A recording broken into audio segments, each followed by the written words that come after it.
Yes, sir. आवाज मेरी clear आ रही है? Yes, sir.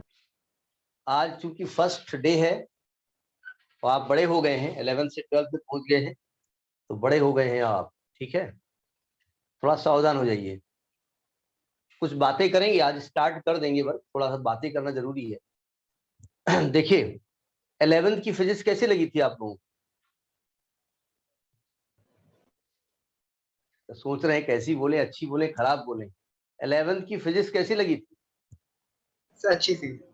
वो अच्छी इसलिए थी कि वहां पर सब कुछ दिखता था।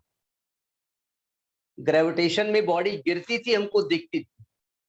फ्लो ऑफ वाटर में वाटर फ्लो होता था, हमको दिखता। आवाज मेरी तेज आ रही ना? Yes sir. मैं वैसे भी चिल्ला के बोलता हूँ, लेकिन फिर भी थोड़ा और चिल्ला दूं। जब पानी फ्लो होता था तो फ्लो ऑफ वाटर दिखता था।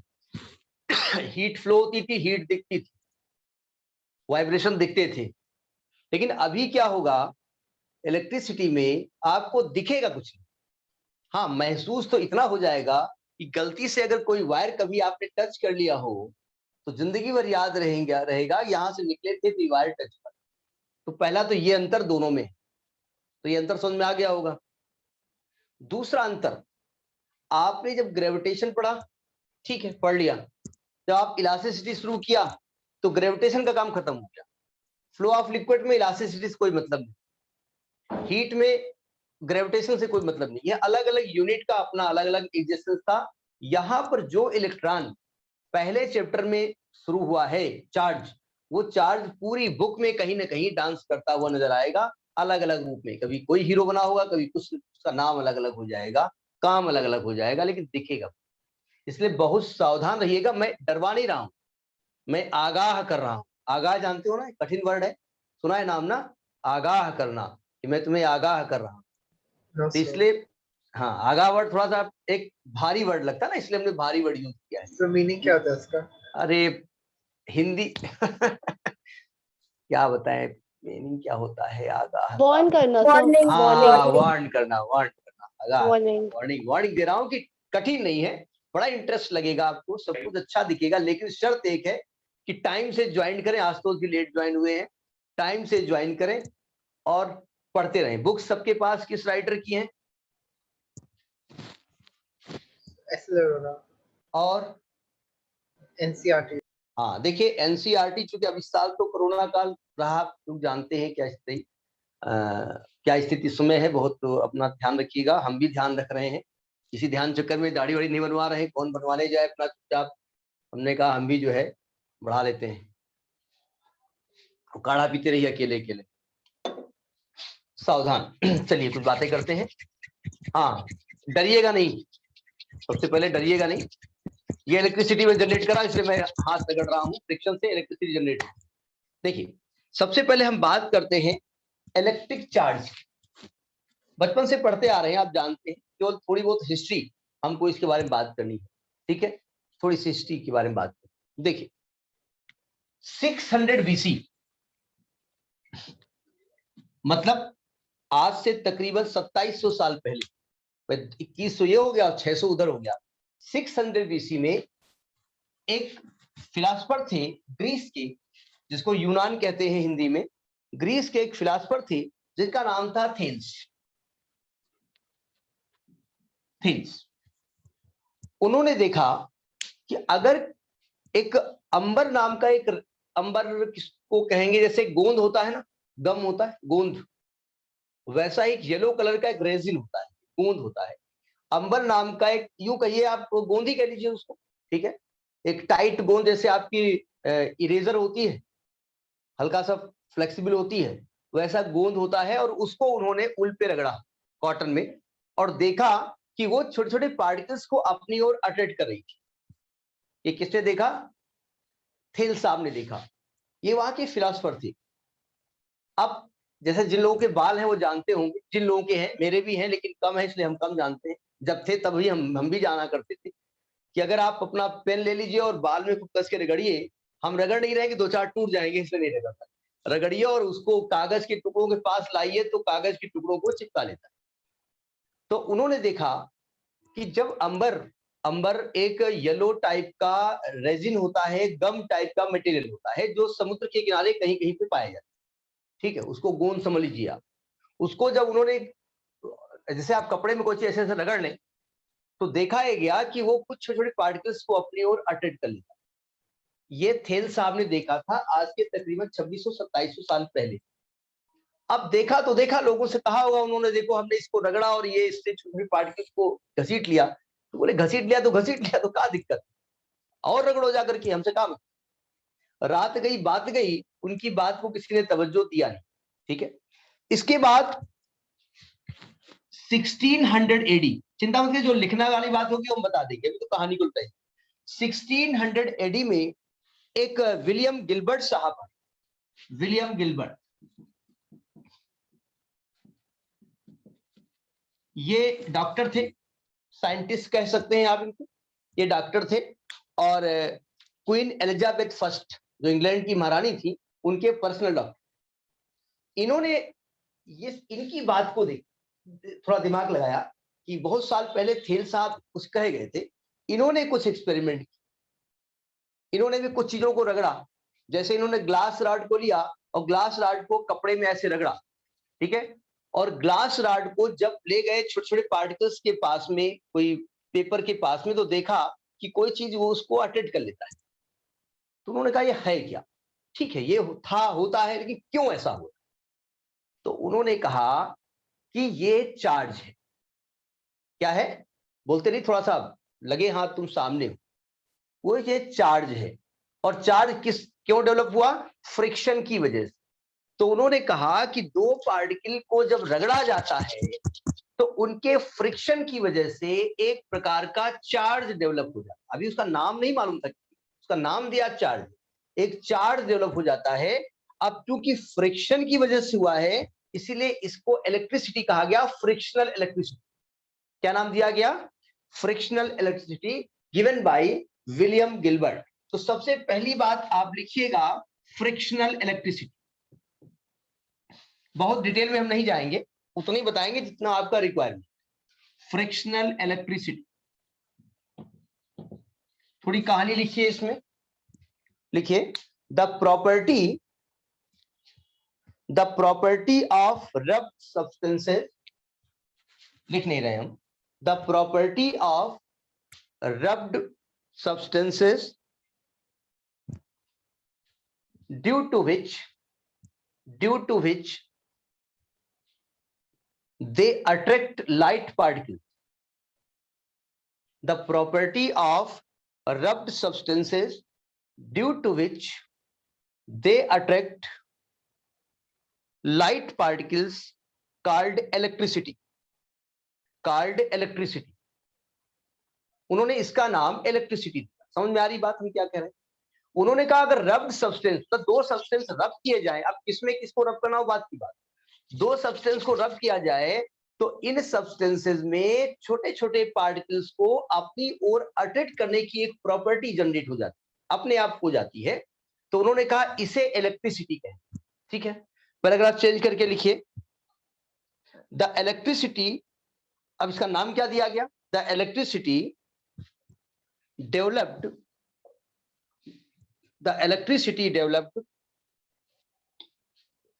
due to rubbing or friction,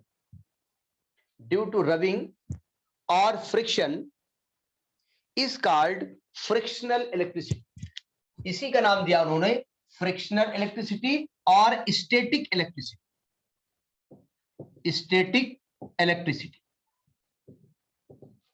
इसको फ्रिक्शनल इलेक्ट्रिसिटी कहते हैं या स्टैटिक इलेक्ट्रिसिटी कहते हैं।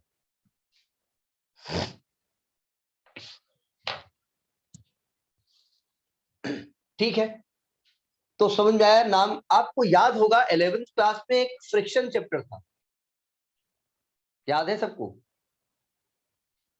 11th क्लास में एक चैप्टर था फ्रिक्शन। मेरी आवाज क्लियर सबको, सबके तक पहुंच रही है ना? Yes sir. मानो साहब सुनाई पड़ रहा है? यस सर, बहुत क्लियर है। बहुत क्लियर। नहीं, मैं भी क्लियर पहुंच रहा हूँ। यस सर, अभी क्लियर पावनी, पहुंच रहे हैं। आपका पहला क्लास है आज? पावनी है? यस सर, आपका पहला क्लास है ना? Yes, sir. डरना नहीं, ठीक है। जहां भी डर लगेगा हम तलवार पकड़े हैं, जैसे Yes, sir. हाँ, तो चिंता मत करना। हाँ, 1-2 दिन एडजस्टमेंट करने में लगता है थोड़ा सा, क्योंकि नए स्टूडेंट है, इसलिए मैंने इस क्लास को डेमो क्लास नहीं बोला। नहीं सॉरी, नए नहीं, पुराने। सर से हमने कहा था एक डेमो क्लास, तो सर ने कहा सब पुराने स्टूडेंट है, इसलिए डेमो क्लास नहीं, क्लास हो। तो चिंता मत करना अनु साहब। अब आप स्वस्थ हैं? यस सर, बेटर हूँ अभी। बेटर बेस्ट हो जाओ जल्दी से, डरना यस नहीं, सर, अब ठीक चलना है? फिरना शुरू कर दिया है। हैं? चलना चलना फिरना फिरना शुरू शुरू कर कर दिया दो, पढ़ना भी शुरू कर दो, डरना नहीं, बस ये। यस तो सर। हम, आपको याद होगा आपने 11th में फ्रिक्शन पढ़ा था। फ्रिक्शन में बताया गया था कि भाई दो पार्ट, जब दो रफ सरफेस होते हैं और रफ सरफेस के बीच में जब एक बॉडी चलाई जाती है तो उसको चलने में दिक्कत होती है, तो कहा गया दोनों के बीच में एक फ्रिक्शनल फोर्स एक्ट करता है। हमने इसको समझाया भी था कि भाई चलिए हम मान लेते हैं कि रफ जो सरफेस होते हैं उसमें फ्रिक्शन लगता है, तो हमने कहा चलिए एक आपकी मेज है, उसमें सनमाइका लगा हुआ है। सनमाइका तो चिकना होता है, उसके ऊपर एक ग्लास, एक कागज का टुकड़ा डाल रख दीजिए, रख दिया आपने, और उसको ऐसे फूंक दीजिए तो कागज का टुकड़ा उड़ जाएगा। क्यों? क्योंकि सनमाइका बहुत चिकनी होती, कागज हल्का होता है, ठीक है। अब आपने क्या किया, सनमाइका के ऊपर पानी डाल दिया और पानी के ऊपर पेपर डाल दिया, अब पेपर गया चिपक। अब आप फूकिए तो नहीं हटेगा। क्यों? क्योंकि उनके मॉलिक्यूल आपस में इस प्रकार से चिपक गए। तो यानी कि फ्रिक्शनल फोर्स उनके मॉलिक्यूलर फोर्स पे भी डिपेंड करता है। फिर हमने कहा था कि जब दो सब्सटेंस रखे जाते हैं तो एक्चुअली वो इस प्रकार से फंस जाते हैं, और जब एक को हम घुमाते हैं तो एक के इलेक्ट्रॉन टूट के दूसरे पे आ जाते हैं, तो एक पॉजिटिव चार्ज हो जाता है, एक नेगेटिव चार्ज हो जाता है। तो हमने कहा फ्रिक्शन एक्चुअल में due to the transfer of charge होता है। तो हमने कहा ये एक प्रकार से इलेक्ट्रोस्टैटिक चार्ज की वजह से जो फोर्स लगता है उसकी वजह से फ्रिक्शन होता है। आपको याद होगा, इसको समझाएं, वही लगभग यहाँ फ्रिक्शन है, लेकिन अभी नाम नहीं दिया गया कि ये नाम इसको क्या दिया, ठीक है। तो ये हो गई फ्रिक्शनल इलेक्ट्रिसिटी। अब जरा इलेक्ट्रिक चार्ज के बारे में बात करते हैं। अब क्या क्या एक्सपेरिमेंट किए गए, उसमें नाम क्या दिया, इसको एक बार रीडिंग कर लीजिएगा, बहुत ज्यादा अंदर नहीं जाना है, चिंता मत करिए। देखिए, ग्लास को लिया गया, एक ग्लास रॉड ली गई और उसको सिल्क के साथ रगड़ा गया। सिल्क कह दीजिए या आप क्लॉथ कह दीजिए, ऊल कह दीजिए, सिल्क के साथ रगड़ा गया। एक और ग्लास रॉड ली गई और उसको फिर सिल्क के साथ रगड़ा। अब जरा ध्यान से समझिएगा, इस ग्लास रॉड को, ये वाली जो ग्लास है, और दूसरी वाली ग्लास रॉड को एक दूसरे के नजदीक लाया गया। तो देखा, जैसे ही दोनों ग्लास रॉड को नजदीक लाया गया, ये दोनों दूर हो गए। क्या मतलब है भाई? इसका मतलब ये ग्लास रॉड इस ग्लास रॉड को रिपेल कर रही है। कब? रगड़ने के बाद। जब मैंने सिल्क में से इसको रगड़ा और दो ग्लास रॉड लिए, सिल्क में से रगड़ा हमने, तो और ग्लास रॉड को नजदीक लाए तो देखा ये दूर हो रहे थे। तो हमने कहा कुछ तो गड़बड़ है। अभी देखिए ये एक्सपेरिमेंट चल रहा है, अभी क्या है इनको कुछ नहीं मालूम। अब आप कहेंगे हमको तो मालूम, तुमको इसलिए मालूम है कि तुमको बता दिया गया। ये वो उस दौर की बात है जब इनको कुछ मालूम नहीं होता, ये सब एक्सपेरिमेंट चल रहे थे, जब इलेक्ट्रॉन की खोज नहीं हुई, तब की बात हुई। इसके बाद एक प्लास्टिक रॉड ली गई,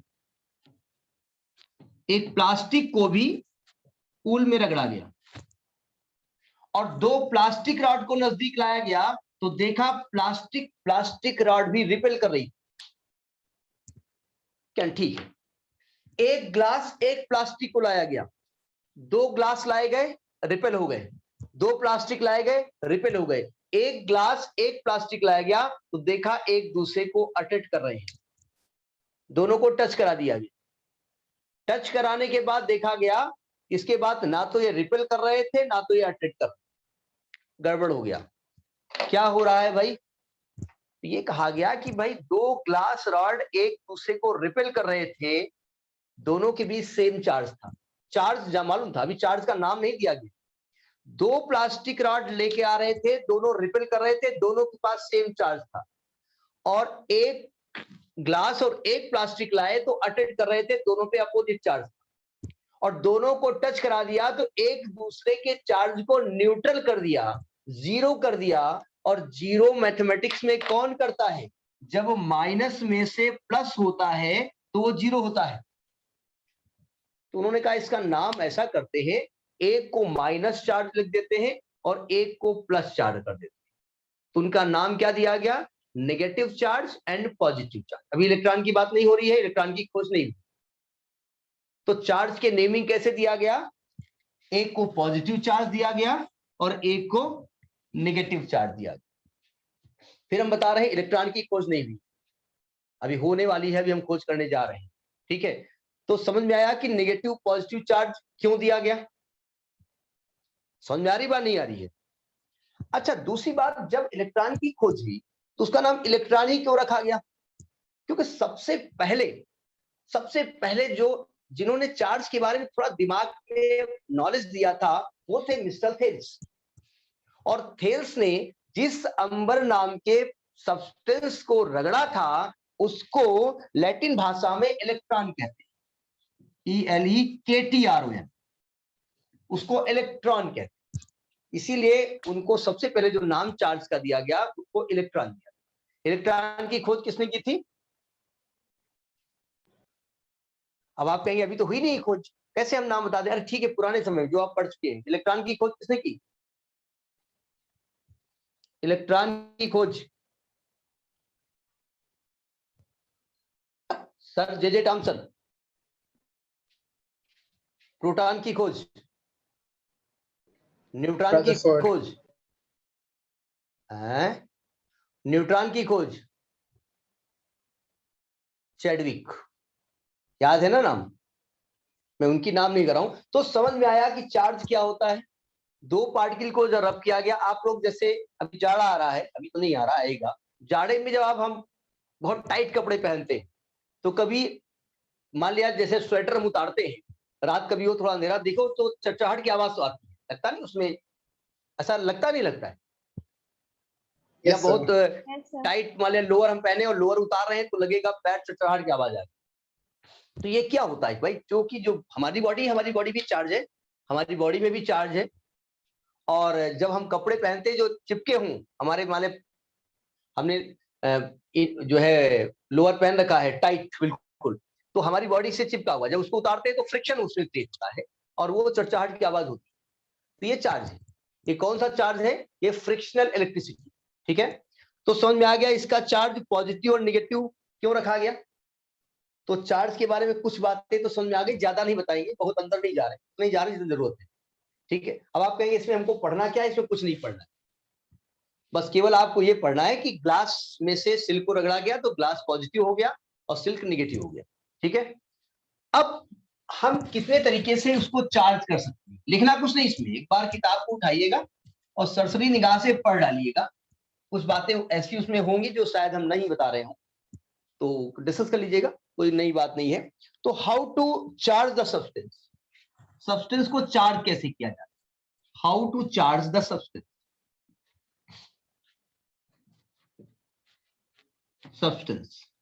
सब्सटेंस को चार्ज कैसे किया जाए? तो सबसे पहले तो उसको चार्ज हम करेंगे बाय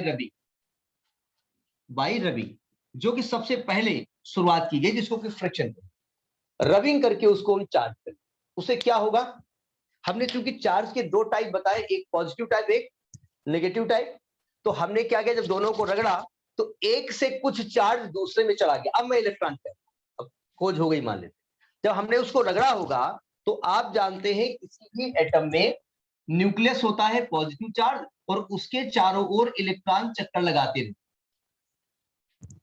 तो जब आप दो सब्सटेंस को रगड़ते हो आपस में तो एक से इलेक्ट्रॉन टूट करके दूसरे बॉडी में चले जाते हैं। इलेक्ट्रॉन पे चार्ज कैसा होता है? इलेक्ट्रॉन पे चार्ज कैसा होता है? Negative. नेगेटिव। कितना होता है? Minus 1.6 into 10 to the power minus 19. 1.6 into 10⁻19। तो अगर किसी सब्सटेंस से इलेक्ट्रॉन चले गए तो नेगेटिव चार्ज दूसरे में चला गया, तो जिसमें चला गया वो नेगेटिव चार्ज हो गया और जिससे चला गया वो पॉजिटिव चार्ज। तो अगर मुझसे कहा जाए नेगेटिव चार्ज तो हम समझ जाएंगे कि वहां पर इलेक्ट्रॉन ज्यादा है, और अगर कहा जाए पॉजिटिव चार्ज तो हम क्या समझेंगे?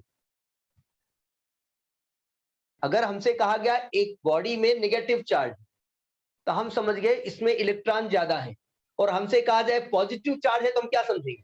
कम इलेक्ट्रॉन्स है, कि प्रोटॉन ज्यादा है। इलेक्ट्रॉन्स कम है। सब लोग बोलो भाई, इलेक्ट्रॉन कम बोला इन्होंने। वैसे अक्सर ये सही बोलते हैं, इनकी बात लोग मान लें, कभी कभी झूठ भी बोलते हैं, मतलब हमेशा ना मानिए। इलेक्ट्रॉन कम है, क्यों? क्योंकि प्रोटॉन न्यूक्लियस में होता है, और प्रोटॉन चार्ज ट्रांसफर के लिए जिम्मेदार नहीं होता है। वो न्यूक्लियस में होता है, अपना न्यूट्रॉन के साथ खाना पकाना खेला करता है। वो बाहर से मतलब नहीं, बाहर दुनिया से, बाहर दुनिया पापा जाने, सब्जी लेके आना हो आओ, ना हो तो दाल चावल बनाए बैठे। तो अगर किसी सब्सटेंस से नेगेटिव चार्ज है तो इलेक्ट्रॉन ज्यादा है, और अगर पॉजिटिव चार्ज है तो इलेक्ट्रॉन कम है। ठीक है, तो पहला तो हम किस प्रकार से किसी बॉडी को चार्ज करेंगे? Bye rubbing. रबिंग करके उसको हम चार्ज करें। ठीक है, दूसरा तरीका हम कैसे उसको चार्ज करेंगे? By induction. दूसरा जो तरीका है, पावनी समझ में आ रही बात? Yes. बहुत ज्यादा दिमाग में जोर न डालिएगा, हल्की हल्की बातें सोचिएगा, क्योंकि कूलाम्स लॉ से मेन आपका वर्क स्टार्ट हो। दूसरा है बाय इंडक्शन। दूसरा जो मेथड है बाय इंडक्शन, ये जरा खतरनाक मेथड है। इंडक्शन नाम सुना होगा आपने, हमने फ्लो ऑफ हीट में एक इंडक्शन वर्ड यूज किया था। इंडक्शन में होता क्या है जरा समझिएगा। ये तो आपको समझ में आ गया कि नेगेटिव चार्ज होता है में, आउटर मोस्ट ऑर्बिट में, और पॉजिटिव चार्ज होता है। देखिए, हमने दो सब्सटेंस लिए, दो इस प्रकार से सब्सटेंस लिए, और दोनों को ऐसे टच करा दिए। ये दो सब्सटेंस हैं, ये न्यूट्रल है, चार्ज है इसमें, जितने इलेक्ट्रॉन है उतने ही प्रोटॉन है, लेकिन ये न्यूट्रल है। ठीक है, हम अब क्या किए, एक रॉड इसके नजदीक लेकर के आए। डायग्राम जो बना रहे हैं तो उससे गंदे बनते हैं हमारे डायग्राम, लेकिन क्लियर दिखाई पड़ रहे हैं ना? Yes sir. तो एक रॉड लेके आए, रॉड पे पॉजिटिव चार्ज था। तो हमने देखा क्या, जरा समझिएगा। जैसे पॉजिटिव चार्ज हुआ, वैसे ही इसका जो नेगेटिव चार्ज है, मैं इलेक्ट्रॉन नहीं बोल रहा हूं, इसका जो नेगेटिव चार्ज है वो पॉजिटिव की ओर शिफ्ट हो, यानी ये नेगेटिव चार्ज पॉजिटिव की तरफ शिफ्ट हो गया। क्या इस रॉड ने इसको टच किया? क्या इस रॉड ने इसको टच किया? क्या ये रॉड इस बॉडी को टच कर रही है? दूर है भाई, ठीक है, दूर से ही इफेक्ट क्रिएट कर रही है। इसी को कहते हैं इंडक्शन। क्या कहा जाता है? इंडक्शन कहा जाता है। आप लोगों के बीच में इंडक्शन होता है। जरा लड़कों में इंडक्शन कैसे होता है सुन लीजिए।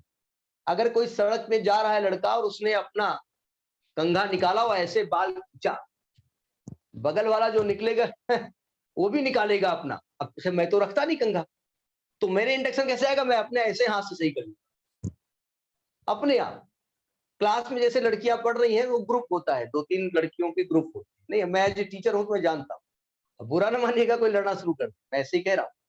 तो एक ने किताब निकाली पढ़ने के लिए ग्रुप, तो बगल वाले ग्रुप ने बड़ी है पढ़े वाली है, बड़ी हीरोइन बनी है, तुमसे क्या मतलब? वो पढ़ रही है, उनको तुमसे क्या मतलब, लेकिन वो अपने हूं करेंगे। इसी को इंडक्शन कहते हैं। देखो, पॉजिटिव चार्ज लाए तो इसका नेगेटिव चार्ज पॉजिटिव की ओर शिफ्ट हो गया, इसको टच नहीं किया, इसी को इंडक्शन कहा गया। और इधर का पार्ट इसका पॉजिटिव। ठीक, अब हमने क्या किया, इनको अलग कर दिया। अभी इसको नहीं हटा रहे, अगर मैं इसको हटा दूंगा तो ये फिर मिल जाएंगे। इसको नहीं हटा रहे हैं, और हमने इन दोनों सब्सटेंसेस को अलग अलग कर दिया। तो एक नेगेटिव चार्ज हो गया, एक पॉजिटिव चार्ज हो गया, दोनों चार्ज हो गए। हमने ना तो इनको रगड़ा था, ना फ्रिक्शन इसमें क्रिएट किया था, ना हमने अलग से कोई वायर इसमें टच किया। हमने केवल एक पॉजिटिव चार्ज जो बॉडी है इसके नजदीक ले आए थे और इसको चार्ज कर दिया। इसको कहा जाता है इंडक्शन। तो दो तरीके हो गए चार्ज के, एक बाय रबिंग, एक बाय इंडक्शन। तो समझ में बात आ गई होगी। ठीक है, दो प्रकार के चार्ज होते हैं। तो इतनी बातें आपको हल्की सी मेमोरी में रखनी है, ज्यादा दिमाग नहीं लगा। ठीक है, अब जरा समझिएगा, ये नोट करते रहिए क्या क्या पॉइंट्स पढ़ाए गए। जब बुक में पढ़ोगे तो थोड़ा इंटरेस्ट भी आएगा। ठीक है, ये इंडक्शन वाला बड़ा अच्छा डायग्राम एस.एल. अरोड़ा ने बनाया है, उसको देख लेगा, और अच्छा बना के उन्होंने लिख दिया है। अब जब पढ़ोगे तो समझ में आएगा क्या कहा गया। अब देखिए basic property of electric charge. अब यहां से आपकी थोड़ी बहुत बातें अब पढ़ाई वाली शुरू होने जा रही है। Basic properties of electric charge. Basic properties of electric charge.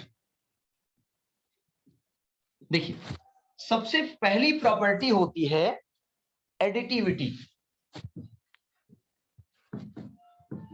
Additivity नाम से लग रहा है कुछ ऐड किया जा रहा है। एडिटिविटी क्या होता है जरा समझिएगा। अगर कोई सब्सटेंस है बड़ा सा, उसमें कुछ पॉजिटिव चार्ज है, कुछ नेगेटिव है, Q1 Q2 Q3 Q4 plus Q1 minus Q2 ऐसे, तो सब पूरा ऐड कर दीजिए, टोटल चार्ज आपको लिखना। लिखिए जरा additivity. The total charge of A system, the total charge of the system, the total charge of the system, अभी हम बता रहे हैं क्या हम बोल रहे हैं, is the algebraic sum, is the algebraic sum of all individual charges, of all individual charges located at the different points inside the system, at the different point inside the system, inside the system। मतलब मैं बात system की कर रहा हूं, जरा system क्या होता है समझिएगा। हमारे मकान में 5-6 कमरे हैं, कम है, झूठ बोल रहा हूं, जहां रहते हैं उसे 3 ही है, नीचे 2 है, मैं मान लेता हूं, ज्यादा बोलने में क्या दिक्कत है। 6-7 कमरे हैं, तो अलग अलग कमरे हैं, और जब उनको मिला दिया गया वो एक मकान बन गया, एक सिस्टम बन गया। तो यानी कि कोई सिस्टम, मान लिया ये एक सिस्टम है, ये बहुत सारे पार्ट से मिलकर बना हुआ है, ये अलग अलग पार्ट से मिलकर बना हुआ है, ऐसे बहुत सारे पार्ट हैं, इस प्रकार से बहुत सारे पार्ट इसके बना दिए ऐसे, ठीक है, कुछ भी बना सकते हैं आप। अब मान लें इस पार्ट में प्लस Q1 चार्ज है। अब आप कहेंगे कैसे कर लिया? हमने कर लिया, कैसे भी कर लिया, हमने इस पार्ट को अलग से ले गए, समझे, ये वाला टुकड़ा अलग से हमारे पास था, हमने इसको रगड़ा था कहीं से, और इसके कुछ इलेक्ट्रॉन टूट के चले गए थे, इसका प्लस Q1 चार्ज आ गया था। ये वाला जो टुकड़ा था हमारा, इसमें हम माइनस Q2 है, इसको अलग से कहीं रखा हुआ था हमारे पास, हमने किसी चीज में रगड़ा था, उससे इलेक्ट्रॉन इसमें आ गए होंगे, तो इसमें नेगेटिव चार्ज हो गया। ये वाला पार्ट प्लस Q3 है, ये माइनस Q4 है, ये प्लस Q5 है, ये माइनस Q6 है, ये प्लस Q7 है, ये प्लस Q8 है, और ये सब टुकड़े हमने ऐसे आके जोड़ दिए उठा करके, तो सिस्टम बन गया। समझ में आई हम क्या कह रहे हैं?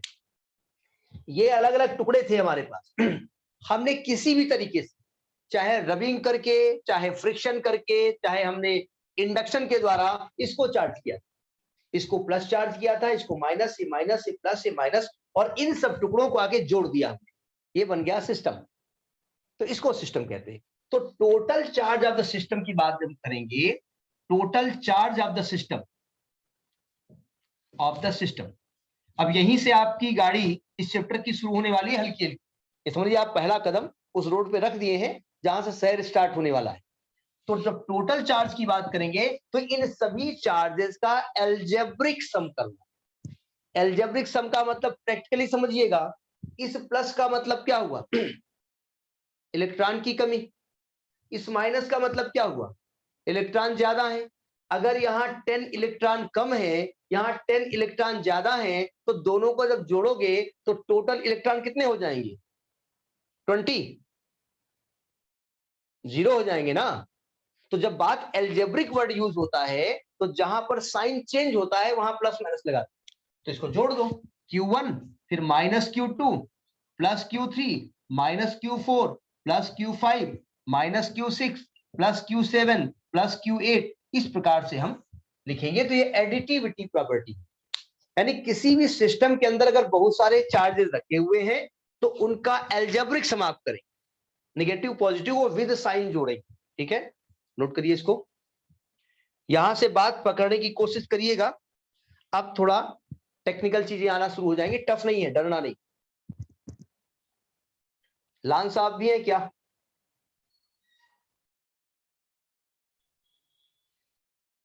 समझ में आई बात? पावनी, बात समझ में आ रही है? हैं? तो ये हो गया एडिटिविटी ऑफ चार्ज। मतलब इस सिस्टम को समझने की कोशिश करिएगा, ये सब टुकड़े अलग अलग थे, हमने इन सभी टुकड़ों को अलग अलग चार्ज दिया था। कैसे दिया था वो मेरी मर्जी, मैंने कैसे उससे इलेक्ट्रॉन निकाल लिए, कैसे उसके इलेक्ट्रॉन डाल दिया वो मेरी मर्जी। इसके बाद उठा के जोड़ दिया है, सिस्टम बन गया। तो इस सिस्टम का अगर पूरा चार्ज आपको निकालना होगा तो आप उसको एल्जेब्रिक सम करें। ठीक है, अब लिखिए क्वांटाइजेशन ऑफ इलेक्ट्रिक चार्ज, तो बहुत क्वेश्चन आता है। क्वांटाइजेशन ऑफ, ये नोट कर लिया, ये नोट कर लिया है ना? Quantization of electric charge.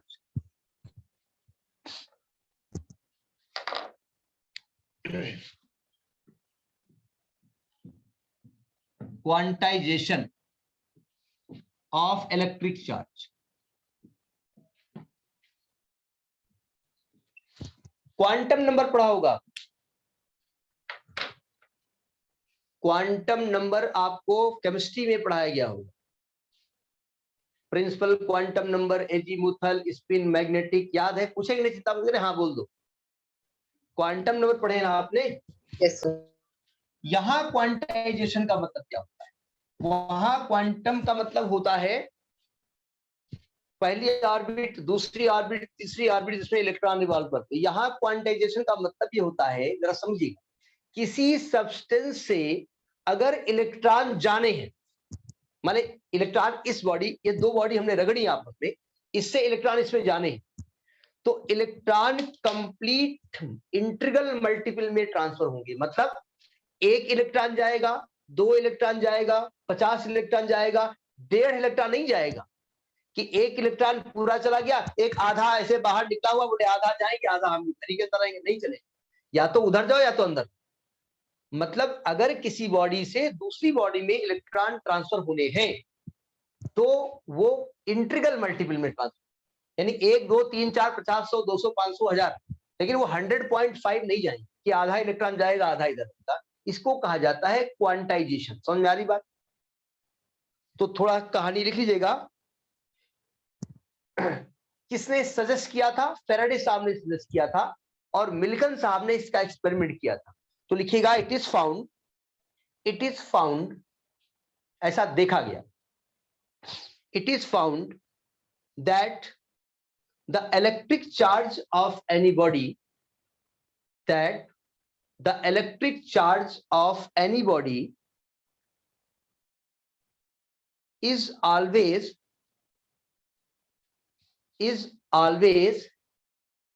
an integral multiple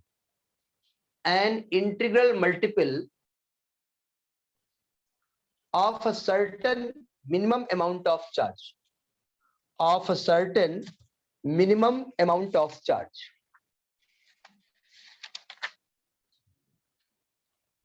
Certain minimum amount of charge.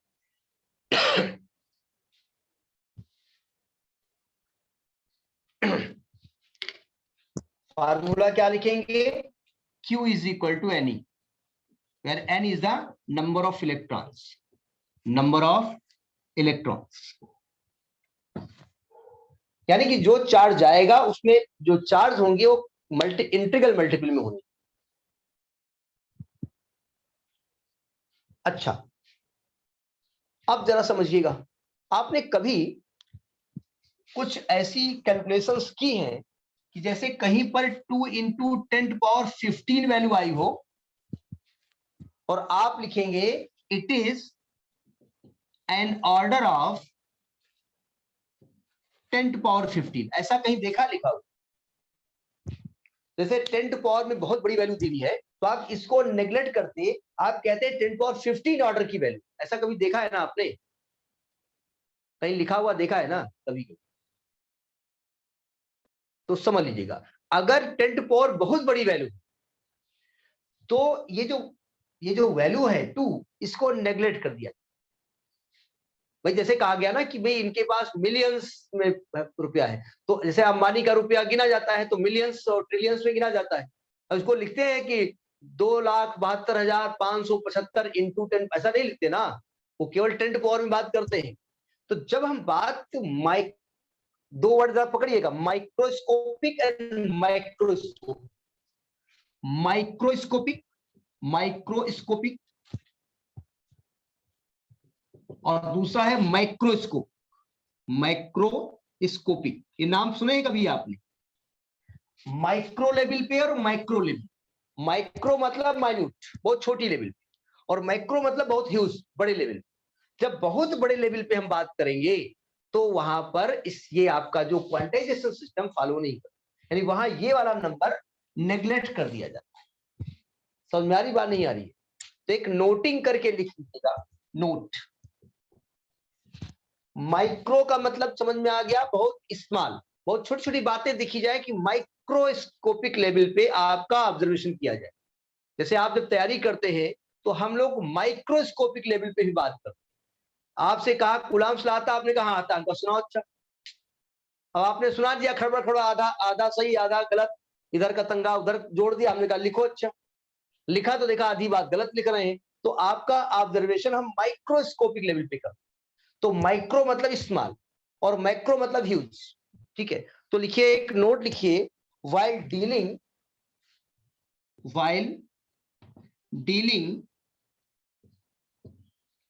with microscopic charges, microscopic charge ये वर्ड है। माइक्रोस्कोपिक मतलब huge charge, 10 to power 25 electron. अब 10 टू पावर 25 में 2 का कोई मतलब नहीं होता है। While dealing with microscopic charges, we can ignore the quantization of electric charge. We can ignore the quantization of electric charge.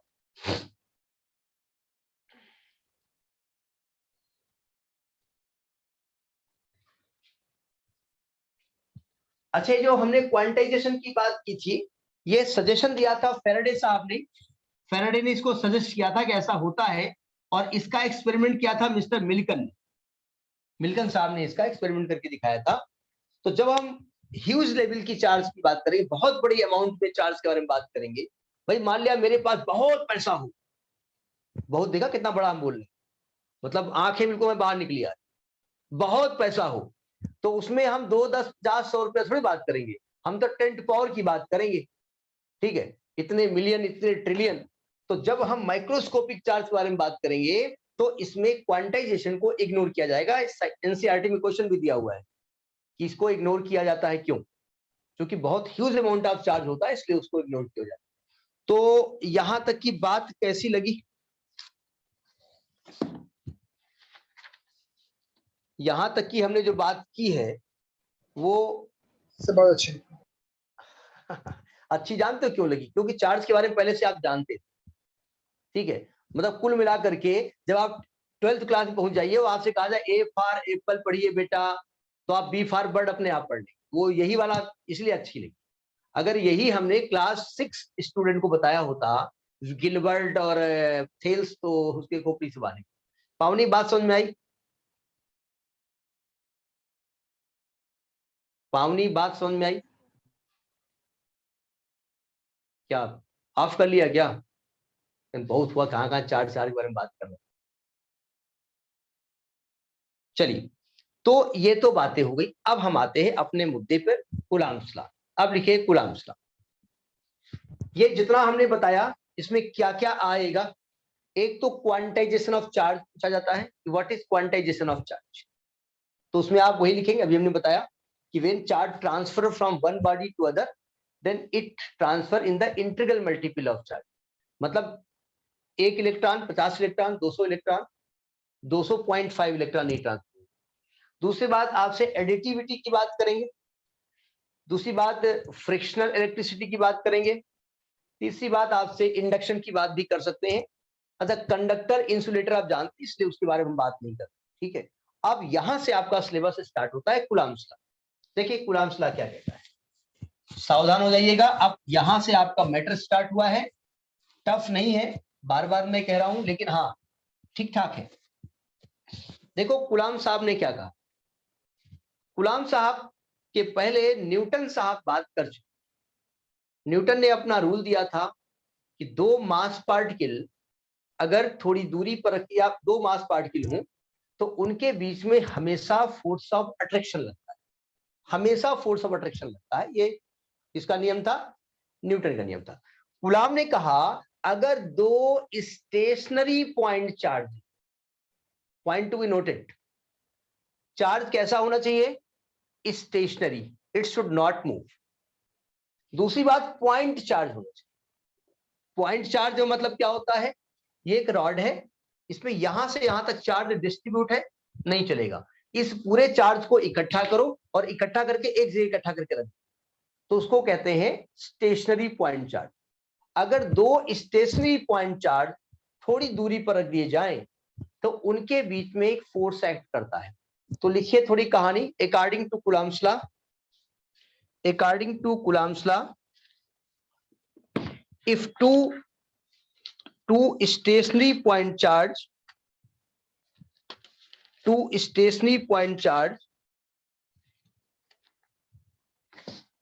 are placed at a distance,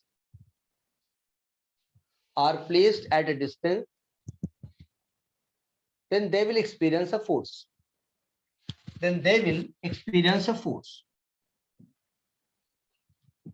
Coulomb's law, they will experience a force। उनके बीच में एक force act करेगा, और force कैसा होगा, that force is directly proportional to the product of charges,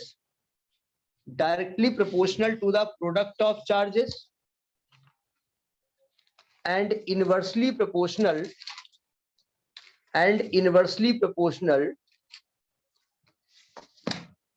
to the distance, inversely proportional to the square of the distance between the charges। पावनी आपको आवाज मिल रही है हमारी? Yes sir. यहां से पॉइंट को उठाइएगा, यहाँ आपकी फिजिक्स यहीं से स्टार्ट हो रही है, ठीक है। इसके पहले की थ्योरी थी, थोड़ी सी पढ़ लेना, यहां से आपकी थ्योरी स्टार्ट हो रही है। तो सावधानी से पढ़िएगा, टफ नहीं है लेकिन थोड़ा सावधान रहिएगा, ठीक है। जी सर। क्या उन्होंने कहा कि अगर दो stationary point charges, point to be noted, पहली बात दो चार्ज कैसे होने चाहिए, स्टेशनरी होने चाहिए।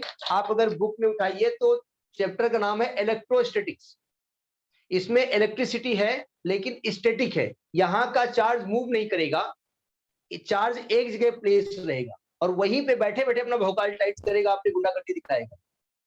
और जब वो चार्ज चलना शुरू कर देगा तो वो करंट फ्लो करेगा, तो हम पढ़ेंगे करंट इलेक्ट्रिसिटी। और जब वो करंट फ्लो करेगा तो अपने चारों ओर एक मैग्नेटिक फील्ड क्रिएट करेगा, तो हम पढ़ेंगे इलेक्ट्रोमैग्नेटिक। तो कुल मिलाकर के चार्ज अलग अलग स्टेट में रहेगा, अभी फिलहाल स्टेशनरी है। तो उन्होंने कहा सपोज ये दो चार्जेस हैं और ये Q1 और Q2, नेचर कुछ भी हो सकता है, हमने उसके साइन के बारे में बात नहीं किया, और इनके बीच डिस्टेंस R है, तो कूलम्ब साहब ने कहा कि they will experience the force. क्या होगा, that force is proportional to the product of the charges and inversely proportional to the square of the distance between the charges. F proportional Q1 Q2 upon R square. अब अगर हम यहां पर equal to करें तो फिलहाल यहां पर हम एक कांस्टेंट लिखते हैं K, Q1 Q2 upon R square, जहां पर K की वैल्यू यहां क्या है, where K is equal to, इसकी वैल्यू होती है 9 इंटू 10⁹, वैल्यू याद करनी पड़ेगी आपको। और अगर यहाँ K की वैल्यू हम निकालें फार्मूला के हिसाब से, तो K की वैल्यू क्या निकल रही है, F R square upon Q1 Q2। और अगर मैं इसकी यूनिट की बात करूं तो F की यूनिट न्यूटन, R स्क्वायर की मीटर स्क्वायर और अपॉन कूलम्ब स्क्वायर।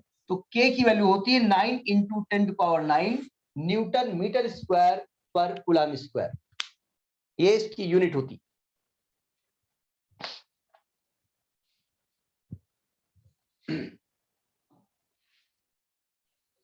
यहीं से बात को उठाइएगा, कूलम्ब्स लॉ से ही आपका चैप्टर स्टार्ट है, वो तो बेसिक कॉन्सेप्ट बताया गया था थोड़ा बहुत।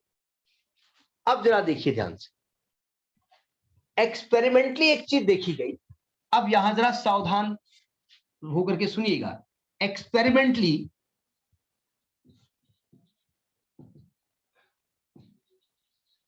साइंटिस्ट ने जो के की वैल्यू दी वो दी 1/4 पाई एप्सिलॉन नॉट। ये एप्सिलॉन है, मतलब ये ई की तरह ऐसे बनता है, इसे बिलोंग्स होता है ना सेट थ्योरी में, यहाँ नॉट भी बोलते हैं, कुछ लोग जीरो बोलते हैं, इसको एप्सिलॉन भी बोला जाता है, तो कंफ्यूज मत होइएगा। इसको कहते हैं 1/4 पाई एप्सिलॉन नॉट, और इसकी वैल्यू यही है 9 × 10⁹ न्यूटन मीटर स्क्वायर पर कूलम्ब स्क्वायर। तो इसका मतलब के की जगह हम क्या यूज करेंगे, 1/4 पाई एप्सिलॉन नॉट, जहां पर एप्सिलॉन नॉट क्या है, वेयर एप्सिलॉन नॉट क्या है, परमिटिविटी ऑफ फ्री स्पेस, ये फ्री स्पेस की परमिटिविटी होती है। अभी हम बता रहे हैं क्या लफड़ा क्या है, और इसकी वैल्यू होती है 8.85 × 10⁻⁻12, और अगर यूनिट निकालेंगे तो ये आएगी कूलम्ब स्क्वायर पर न्यूटन मीटर स्क्वायर। तो इसको कहते हैं permittivity of free space.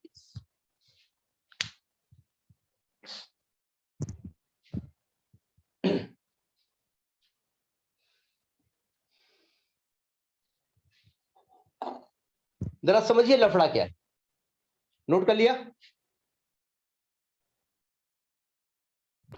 Yes sir.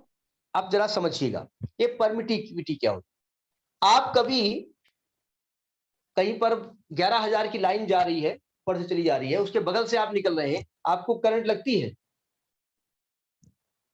या कोई तार जा रहा है, तार में करंट फ्लो हो रही है और आप बगल से निकल जाते हैं, तो क्या आपको करंट लगती है? अब ये कहेंगे हम छू लेंगे उसको, तो अब वो है गलत बात, आप कुछ हो जाओ करके, वैसे करंट नहीं लगती ना। तो ये होता क्या है, ये परमिटिविटी है क्या, लफड़ा क्या है, तो इसको समझने की कोशिश करिएगा। एक चार्ज है, अपने चारों ओर एक फील्ड क्रिएट करता है, अभी आगे पढ़ाया जाएगा, जिसको कि इलेक्ट्रिक फील्ड कहते हैं। अब जरा समझिएगा, इस चार्ज ने इस चार्ज के ऊपर फोर्स लगाया, क्या ये चार्ज इसको टच कर रहा है? ये दोनों चार्ज आर डिस्टेंस पे रखे हुए हैं, क्या एक दूसरे को टच कर रहे हैं? नो सर, नहीं टच कर रहे हैं। इसका मतलब ये कैसे फोर्स लगा सकता है भाई? इसने फोर्स लगाने के लिए कुछ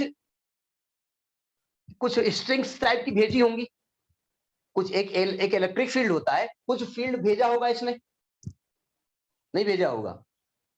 तो जब इसने फील्ड यहां पर स्ट्रिंग्स भेजी होंगी, मैं मान लेता हूं कि इसने यहां से फील्ड ऐसे स्ट्रिंग्स भेजी, यहां मान लेता हूं मैं, और ये इसने 200 स्ट्रिंग भेजी या 100 स्ट्रिंग भेजी, और इस 100 स्ट्रिंग से इस चार्ज को एक घसीट रहा अपनी तरफ या रिपेल कर रहा है। तो मीडियम क्या करता है, मीडियम उस 100 स्ट्रिंग में से 50 या 75 स्ट्रिंग एब्जॉर्ब कर लेता है, नहीं जाने देता। इसको कहते हैं उसकी परमिटिविटी। जितनी लाइंस को एब्जॉर्ब कर लेता है वो उस मीडियम की परमिटिविटी है, उतने टाइम से वो कम कर देता है। इसी को कहते हैं मीडियम। मीडियम का नेचर है, देखिए हम जो भी स्टडी कर रहे हैं, हम नई साइंस नहीं बना रहे, हमारे चारों तरफ जो घटित हो रहा है, जो इवेंट हो रही है, उन्हें केवल हम पढ़ रहे हैं कि ये हो क्यों रही है, वो कैसे रही है, ठीक है। तो हम जब किसी वायर के बगल से निकलते हैं, उस वायर में करंट फ्लो हो रही होती है, उसके चारों ओर एक फील्ड क्रिएट हो रहा होता है, हम उसके बगल से निकल जाते हैं। मतलब क्या है कि हमारे और वायर के बीच में जो मीडियम है, वो मीडियम उन इलेक्ट्रिक लाइंस को एब्जॉर्ब कर लेता है, वो उस मीडियम की परमिटिविटी। तो समझ में आया परमिटिविटी क्या होती है? समझ में आया परमिटिविटी क्या होती है? हाँ बोलो भाई। सर फिर से बता दीजिए। आपने एक लकड़ी, सूखी लकड़ी ले ली, और अपने घर में जो स्विच है, स्विच के अंदर ऐसे डाला, और दूसरा एंड अपने हाथ में पकड़ा। स्विच के अंदर करंट था, चार्ज था, आपकी बॉडी में चार्ज है, और आपने उसको पकड़े खड़े हैं, आपको करंट नहीं लग रही है। क्यों? क्योंकि वो लकड़ी उस इलेक्ट्रिक फील्ड को परमिट नहीं कर रही है, उस इलेक्ट्रिक फील्ड को एब्जॉर्ब कर लेती है। ये उस लकड़ी की परमिटिव बात समझ में आई? Yes yes. अब आपकी एक सहेली आ गई और आप हमेशा उससे गुस्सा ही रहती हैं। आपने कहा देखो मैंने इस लकड़ी को पकड़ रखा है और मुझे करंट नहीं लग रहा है, तुम बड़ी बहादुर हो तो तुम भी पकड़ो। उसने कहा हम भी लाओ पकड़ते हैं।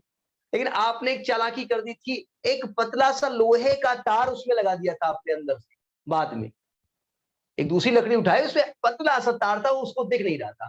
उसने भी प्लग लगाया और उसने भी पकड़ खड़ी होकर बहादुर होकर मैं भी पकड़ सकती हूँ। उसकी स्थिति क्या हो जाएगी आप जानते हैं? क्या लफड़ा हुआ? उस लोहे के तार की परमिटिविटी कम थी, उसने क्या किया, जो इलेक्ट्रिक लाइंस आनी थी उसमें से बहुत सारी लाइंस को जाने दिया, बोले जा, ये उसकी परमिटिविटी है। आप समझ में आई बात? तो किसी भी चार्ज के चारों ओर एक फील्ड होता है जिसको कि इलेक्ट्रिक फील्ड कहते हैं, और उस फील्ड के अंदर जब कोई दूसरा चार्ज जाता है या उस फील्ड वो फील्ड जो होती है, मीडियम क्या करता है, उस फील्ड लाइंस को एब्जॉर्ब कर लेता है। वो उस मीडियम की परमिटिविटी है जो वो एब्जॉर्ब कर लेता है। अब अलग अलग टीचर अलग अलग बताते हैं। हमने क्या कहा कि 100 लाइंस निकली, मीडियम ने 75 एब्जॉर्ब कर लिया, 75 एब्जॉर्ब कर लिया, तो मीडियम की परमिटिविटी 75। कुछ टीचर कहते हैं कि 75 एब्जॉर्ब कर लिया, 25 जाने दिया, तो उसकी परमिटिविटी 25। दोनों के बताने के अंदाज अलग अलग हैं, लेकिन मतलब वही है कि मीडियम का इलेक्ट्रिक फील्ड को एब्जॉर्ब कर लेना, परमिट ना करना, वो उसकी परमिटिविटी। समझ में आई बात? Yes sir. थोड़ा याद भी करना पड़ेगा, ये मीडियम में ऐसा होता है।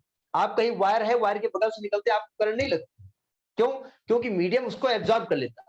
अगर मीडियम एब्जॉर्ब ना कर पाए तो इलेक्ट्रिसिटी जनरेट ही नहीं हो सकती थी, तो जैसे जनरेट होती बगल वाले को करंट मार देती। तो यानी कि के की जगह क्या रख देंगे, 1/4πε0। नोट कर लिया इसको। सो F इज इक्वल टू, जो कूलम्ब्स लॉ हम यूज करेंगे वो करेंगे 1/4πε0 Q1 Q2/R²। ये फार्मूला कूलम्ब्स का। तो आज की बात समझ में आई? अब जरा थोड़ी सी बातें कर लेते हैं। कल नेक्स्ट टर्म पे कूलम्ब्स लॉ से स्टार्ट करेंगे। यहां से पहला क्लास आपका होगा, आज का तो इंट्रोडक्शन था। कुछ बातें अभी बता देते हैं। आपकी बॉडी में चार्ज है, आपकी बॉडी में चार्ज है। जब कोई गुस्सा होता है तो उसको कहा जाता है ज्यादा आवेश में बात मत करना। ऐसा बोलते नहीं बोलते? जैसे कोई गुस्से में बात करे, बोले ज्यादा आवेश में बात ना करें, समझ लेना हमको बहुत आवेश आता है। तो चार्ज को हिंदी में आवेश कहते हैं। तो गुस्सा होना मतलब अपने बॉडी के जो इलेक्ट्रॉन्स उनको फ्री करना। तो आपकी बॉडी में चार्ज है, ठीक है, और आपकी बॉडी का जो रेजिस्टेंस होता है एक ह्यूमन बॉडी का तकरीबन 10,000 ओम होता है तकरीबन। यानी हमारी बॉडी इतने रेजिस्टेंस से हमारी बॉडी के चार्ज को होल्ड किए हुए, ठीक है। अब जरा कुछ बातें कर लेते हैं चार्ज की जो ह्यूमन बॉडी से बनी। आपकी बॉडी दो पार्ट में बनी हुई है। कमर से ऊपर का जो पार्ट होता है वो पॉजिटिव होता है, कमर से नीचे का पार्ट जो होता है वो नेगेटिव होता है। यानी आपके जो इलेक्ट्रॉन्स होते हैं वो ज्यादातर लोअर पार्ट में होते हैं, अपर पार्ट में इलेक्ट्रॉन की कमी होती है। हिंदू मैथोलॉजी में हम अपने बड़ों को या जो बहुत ही श्रेष्ठ व्यक्ति होते हैं उनके पैर छूते हैं। ऐसा होता नहीं होता है? हिंदू मैथोलॉजी में पैर छूने का चलन, और जितने भी यहाँ चलन है सब साइंटिफिक बेस्ड है। जरा देखिए प्रैक्टिकली नियम यह है, जिस व्यक्ति के आपको पैर छूने हैं उसके पैर के अंगूठे को छूना चाहिए। अब हमने क्या किया, हमारी बॉडी कमर के ऊपर है हमारा हाथ, इसका नेचर कैसा है, पॉजिटिव है नेगेटिव? ये पॉजिटिव है नेगेटिव है? पॉजिटिव। ये पॉजिटिव है। हमने इन हाथों को उसके पैर में रखा, उसमें इलेक्ट्रॉन ज्यादा है। उसने अपना हाथ हमारे सर पे रखा, ये पूरा सर्किट कंप्लीट होता है। उसके पैर से इलेक्ट्रॉन हमारे हाथों में आ जाते हैं और हम उसको ले जाकर के, अब आप कहेंगे साहब ले जाकर के ऊपर पॉजिटिव कहीं भी लगा लो, ये लो भैया पांच हुई, भैया पांच हुई, यहाँ छू लो। ऐसा नहीं होता है, ये हमारी सिक्स सेंस होती है। तो हम उसको यहाँ लगाते हैं क्योंकि इससे इलेक्ट्रॉन्स, नंबर ऑफ इलेक्ट्रॉन्स बढ़ते हैं। ये इसीलिए ये पैर छूने का रिवाज हमारे पूर्वजों ने किया था।